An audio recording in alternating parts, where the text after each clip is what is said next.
Back in 2018-ish, your channel was one of the channels that I looked up for inspiration. Thank you. So I really appreciate you and what you've done for the industry. So maybe brother, first things first, how do you find Manila in the Philippines? I know it's your third or fourth time here, but how's your trip this time around? It's amazing. It's great. And we know it's incredible. The Philippines in general are amazing, but Is there any like Filipino food that you've tried that you I don't know, you've fallen in love with or that you like eating? halo. Halo-halo! So yeah. Order na kayo ng Chowking, guys. Matikot yung halal. But anyway, Seth, so one of the things that people look up to you is really how you started and how your YouTube channel has blown up. But they didn't see how hard it was to start, right? People usually see us at our chapter 10, 11, 12. They don't know what chapter 1 is like. So maybe just to give like a glimpse to how you started, what can you share to everyone listening today here at the event and also for our podcast? We're actually filming this. How did you start? How did you get into YouTube and why sneakers? So I started back in probably 2006 doing my tech reviews. Whoa, you Yeah, started in tech? Way back. Yeah. My first video was not my first video. My first video to do well was an Xbox 360 Elite review back in 2007. And then when I went off to college in 2010, I kind of stopped doing that.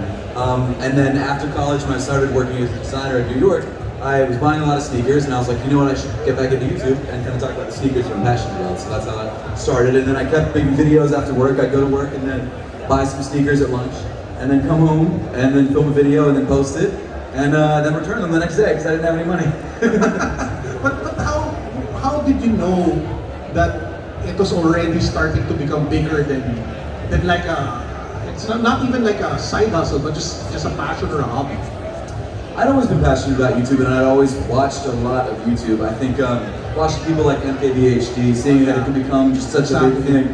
And within sneakers, I was watching people like Nightwing and Cousteau and Tom and people like that. And so I knew that there was a field for it, and I just loved making YouTube videos, and I loved sneakers, so it just worked perfectly.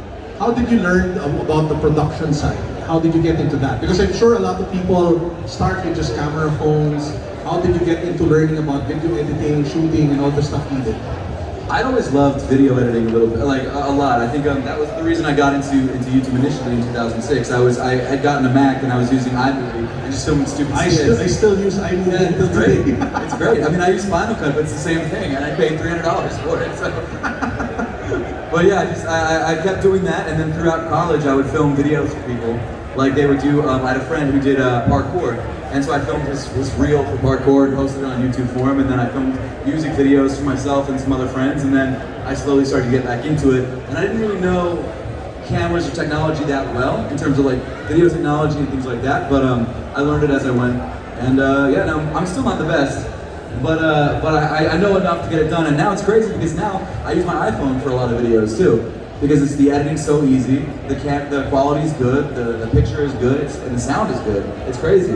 Yeah, so I think the key there, Seth, is you just try. Exactly. And you just learn as you go. So for people here who want to get not just into content creation, but in business in general, there's nothing will happen if you don't take the first step.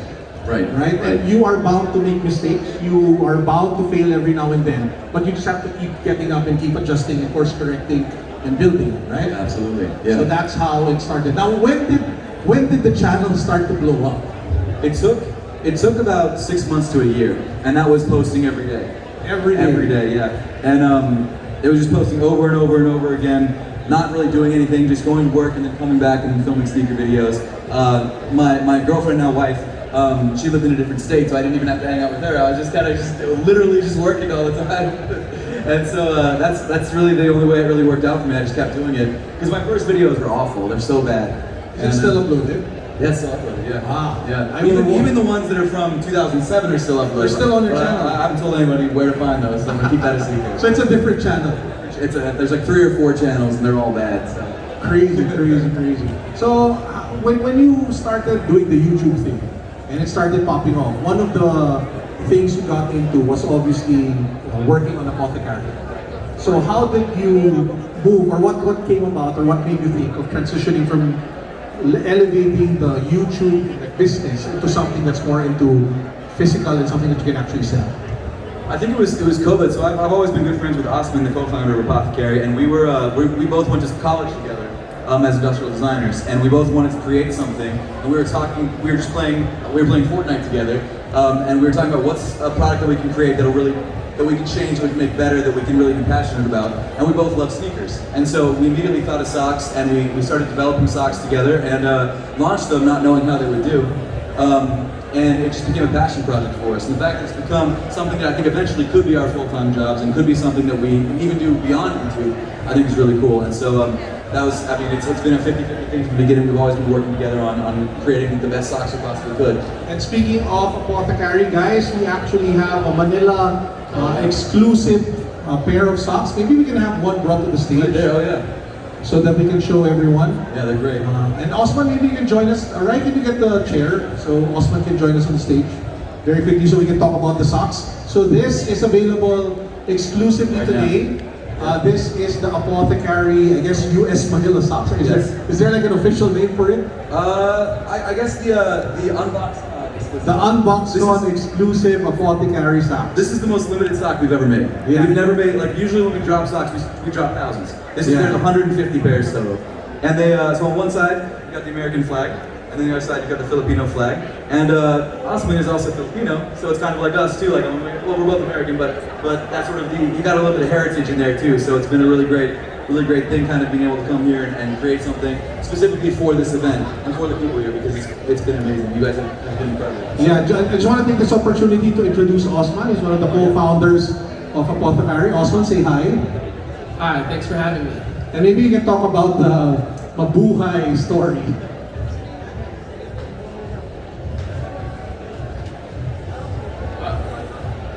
You can do Carlo. Go ahead.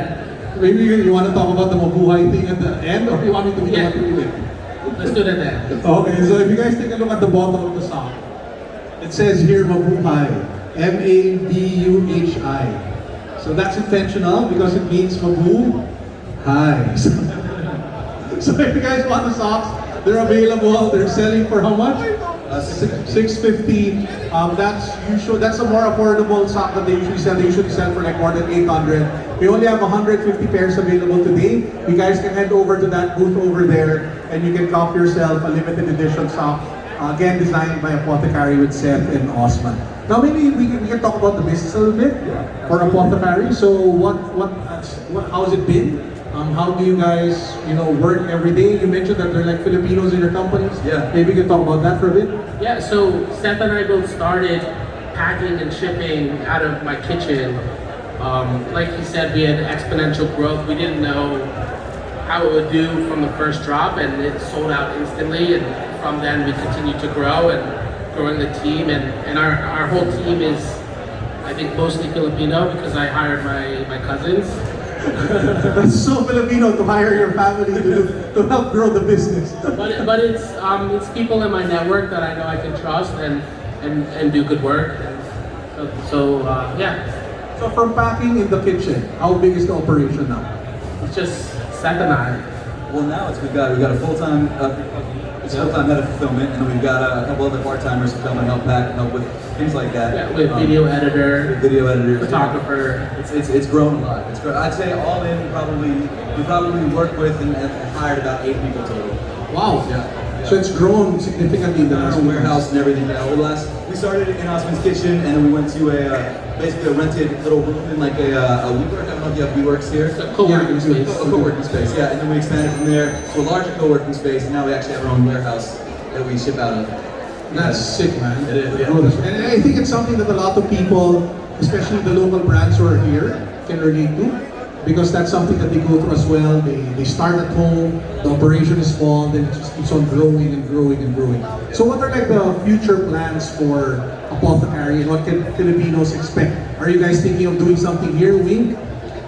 Yeah, I think our next steps is to continue pushing the socks, move into apparel, and then launching in the Philippines, trying to grow it here. Yeah. So guys, make sure to watch out for when Apothecary actually sets up operations here. That would be something sick. And if you guys are looking for socks for your sneakers, to level up your sneaker game, make sure to check it out. Again, this is limited edition. Only 150 so pairs available today, just here at unboxcon. I'm gone already, so there's not many left. Moving. Probably just a little few more. So before you run out, make sure that you guys buy one ASAP. Now, going back to you, Seth. So your YouTube is popping off, your business is doing well. What's next? What do you see yourself doing? I know it's kind of like a typical interview question, but it's always interesting to see what the vision of someone is. So where do you see yourself going as a content creator and entrepreneur? I think moving forward, I just kind of want to continue to grow what's out there. I want to do YouTube more as as something just for fun, and kind of grow up off carry, then maybe start some side businesses and see sort of what else we can do. Because I think something that I've learned is that business, like growing up, I never knew that it was so. I wouldn't say it's easy to start a business, but it's accessible. Closer. It's accessible. It's something that anyone can do, and it's not something that I realized when I first started out. I thought that you had to, have a degree or have money or whatever, and it's something that we literally started this with $1,000 each US. Oh, that was the capitalization for Apothecary? Yeah, and we haven't taken on any debt or anything like that. We've just grown from there, and everything has gone up those $2,000 that we started with. Yeah, that's crazy. Yeah, and YouTube was similar. YouTube, I just reviewed the sneakers that I already had, and then I kind of went from there. So both the businesses that I've been a part of or started have started from basically very low initial investment. And it's just grown from there. You just have to put in the work, put in the time, and then it will just keep on growing and growing. And that's the most important thing. I think it's, for me, and I think for us as well, and you can speak on this, but I think something that we realize is that it's really a mindset. It's not so, I always hear people say that, and I'm like, that's not true. But when you think that you can do something, and you actually work towards doing it, it'll happen. And it might not be exactly what you initially thought, but it'll be something that's, in a lot of cases, better than what you initially thought, or even more successful than you initially thought, because you learn from your experiences doing things. Yeah, so you should never not, or you should always take the first step. Absolutely. So that you learn. Osman, you want to talk? Yeah, in the beginning, before you start, you have nothing but time, and you put in that time, and as you grow, that's when you start learning that your time is limited, and you start trying to get that time back. But as you're starting, just put in time and watch it grow. And speaking of that, what were like the biggest challenges that you faced in growing the business? I guess initially setting it up, like finding the manufacturers and design. Yeah. So Seth and I's background is in design and manufacturing, but all the business things and operations and logistics, supply chain, it was new to us. So learning that was definitely an obstacle. Hiring was new to us. That was a big one. Even managing the team was new. Yeah.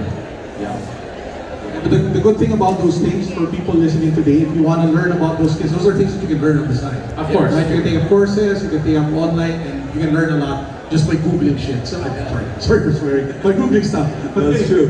And it just feels like we're just chatting, so I'm kind of too chill and too relaxed. But anyway, just going back to what I was saying. So we're here at unboxcon. You guys saw, I told you earlier, with the different local brands. What do you guys think of the local brands and the local art toys that you saw earlier? They're incredible. It's amazing. It really is. It's a world that I'm not too familiar with, but seeing it, it's something I want to get into now. I want to start buying. Osman? Yeah, there's so much talent and passion in this room. It's amazing to see. It's amazing to be here. So if you guys see Seth and Osman walking around later, don't be shy to try offering them your art toys and your apparel. I'm sure they'll be more than happy to say yes and buy a few, right? Of course. Is there any one that stands out? You don't have to recall the exact name. I know I just told you, but is there any one that maybe if you can describe the one that caught your attention the most? They're all in that back corner. I really love them, and right over here in this front corner right here. The one with the large giant toy over there, the art toy. Yep. How about you, Osman? Yeah, I mean, I agree with Seth. I think the one in the back corner. Also, Seth and I did the Painted Fun yesterday. Yeah, it was shout out to the Painted Fun family. I think we have the ones we did over there. So if you want Oh, to no, check which it one's out. better? Astronaut is the best. I'm not sure about that. Okay, so a few more things. I just have a few questions that I got from Twitter, and then from there we'll wrap it up and then we'll move on to the next part. So one question that I got specifically for you, Seth, is I think it's from a fellow YouTuber or creator. He was asking, how do you deal with negative comments and creators? And is that something that you get? And how do you work around it? Yeah, it's frustrating because most of the time you'll get mostly positivity, and then it's that one negative comment that really gets you, and I think you have to learn to just ignore it. And what I've done a lot is I've honestly stopped reading comments. I used to go through all the comments and try and respond to everything, which is great, but it got to a point where I think that one, I used to do that also, but I stopped. I have to, because it's as great as it is to connect with the community, and it's something that I think is important. There are other ways to do it that sort of not shield you, but don't let you sort of dwell on those comments, because no matter who you are, you're going to get them. It has nothing to do with who you are or what you do. It's just people. You're always going to get hate, no matter who. You could be the most talented, the best. You could be whatever, the greatest person ever. You still get hate comments. And I mean, you look at LeBron. LeBron's a great player, probably one of the best ever. He's only done good things, and yet he still gets a huge amount of hate. And it's because he's the best, and people love to hate on the best. Yeah, so you just have to power through. Sure. There's no easy way. You just kind of have to deal with it and learn, and it takes a long time. It took me about 5 years to not get as bothered by them, but I still get bothered by them now. Yeah, and I think it's something that a lot of creators will have to face when they get into it, being such a public space, right? Yeah. And one last question that I got from Twitter before we wrap things up: how do you balance your time? Because I'm sure you have the business, you have the content creation, and then you have family. You recently got married. Congratulations, by the way. I appreciate it. So how are you able to balance all of that? It's very difficult. I've been keeping a to-do list, which is good, but I still procrastinate a lot. So what I've learned to do is try and batch everything together in groups. So like I'll set aside a couple hours to do apothecary, I'll set aside a couple hours to do video filming, and then what I did is I also started working with editors, which helped a lot. Especially for this trip, I needed to film a bunch of videos for this trip, and I was able to send them off to editors, which helped a huge amount. But it's really just kind of staying on top of the ball and getting things done. I think it's something I still struggle with every day. Because I watch a lot of YouTube, and so what'll happen is I'll film a video, and then I'll be like, oh, what's on YouTube right now? And I'll That sounds your time, right? Yeah, then 2 hours later I'll be like, oh no, I had to design this sock. Austin's gonna be mad at me. So you design still all the socks? We do, yeah, we split it. Yeah, we do. Up until today? Did this one. Yes. Ah, okay. I thought you had like artists already doing it. We work with graphic designers, and that's something that we've started doing more. Because although we are designers, there are better graphic designers than us. Yes. That's one key skill you should always have, to learn to work with people better than you. Exactly, yeah. And honestly, it frees up your time, and it's something that it's things like design. You feel so precious about your own designs. You want to be in control of it, but you start to realize that there are people who are way better than you out there, and it gives you more time, and you're more free to actually think about the big picture when other people are doing some of the work that you thought you needed to do, but you actually don't, and the business grows because of that. Yeah. Okay, so is there, maybe to wrap things up, is there anything that you guys want to share or you want to tell the Filipino audience here today? Sorry? You want to ask a question? Oh, okay, sure. Let's go Q&A. Okay, so, you have a question? Okay, can someone give him a microphone? I feel like we're in a panel interview because of the table. Hey Seth, it's Kevin from off-season. Okay, By the way, I'm not sure if Carlos mentioned it, but our business was solely inspired by you. Really? Wow. Yeah, so off-season, in year off-season, we're selling used sneakers. So we buy and sell them, we're selling them, and then it was first thought of when we started the $20 sneaker collection. That's awesome. That's back in June 2021, right? Yeah. 2021, right? Yeah. So my question really is, so of course you've been doing it on that series. It's been 2 seasons now, right? He really knows. You really do. There's a legit fan. This is real, man. So of course you've been doing it as part of of your channel, like starting from $20 and then rolling it off up to wherever level you can reach, right? But do you think there's a bigger road for it, like making it a real business out of it? Where you buy used sneakers, sell it off at a cheaper price, way cheaper than its value, and what's the biggest scale you think you can do? So I think there's definitely a business to be had there. I mean, you obviously know that it's something that can be done. I just what I've learned is that I'm not very good at it. See, if someone like you had done the series, you probably could have finished it in like 3 episodes. It took me 30-something episodes to finish the new one, because one thing I've realized is that there's so many nuances to it, right? And if you're good at knowing the nuances, so for example, you find a pair of Air Force Ones, and there's one pair that's $20 and one pair that's $30. The $30 pair is in slightly better condition, but maybe, I don't know, there's a slight tear in the lining or something like that. just trying to figure out which shoe is going to sell for more, how much you should really pay for them, how much you're going to lose in fees. It's a lot, and it's something that I'm not very good at, and I love doing it, but it's something that I don't know if I can scale personally, but it's definitely scalable, and it's something that I think a lot of people can do, and it's a really good skill because you learn how to sell, and you learn how to really be analytical of finding product and buying product. So it's a really cool business, and it's so interesting to me. I just think at it. Would you think that online would be the only way to go, or do you think that setting up physical shop would be good? Physical shop is definitely a good way to go, especially if you have a presence. Like if you create some sort of online presence, people will come in and buy them just because you found the shoes. And I think, especially, I think there's just so many grails and sneakers to be found that people just don't even realize that they have them. And so there's so much opportunity there, and it's just so much fun because it's a hunt, you know. And you find a pair of shoes, and you don't even realize how much it's worth. And so I think that online is good. Brick and mortar is probably a little bit different because you obviously have more overhead fees like rent and things like that. But I mean, it can definitely be done. Especially if you're full time, it can definitely be done. Yeah. All right, thanks for the advice. Thank you so much. I'll talk to you over later. Yeah. Okay. You should definitely drop by their booth, Well, yeah, absolutely. right? Because it's something that was inspired by you. I absolutely will. Where's your booth? Right over there. Yeah, drop by. Well, I'll bring you there later. Okay, perfect. Maybe to wrap things up, if you have any like message for everyone listening on the podcast, for everyone here today.